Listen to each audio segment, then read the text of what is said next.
যাচ্ছেন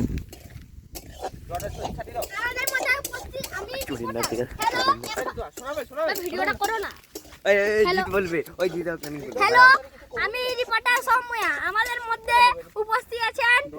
হ্যালো, এখন আমরা চলে এসেছি পিকনিক করতে।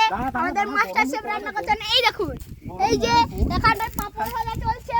Mister Shantanu Bhuiyan and mister Mantu Bhuiyan and mister Ritesh Bhuiyan and mister দাদা আমি চিনি না নাম, আর মিস্টার রাজা ভূঁইয়া আর মিস্টার দীপক ভূঁইয়া আর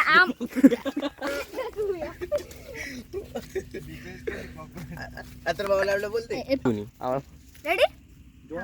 হ্যালো, এখন মিস্টার দীপেশ ভূঁইয়া এখানে স্যালাড কাটছেন এবং মিস্টার রাজা ভূঁইয়া এমনি চুপচাপ দাঁড়িয়ে আছেন খাবার খাওয়ার জন্য। বিরিয়ানি হচ্ছে, এই দেখুন, এই যে টেস্টি বিরিয়ানি। আর ওখানটায় দেখুন পাঁপড় ভাজা হবে। আমাদের শেফ এই যে নই টনি ধুচ্ছে।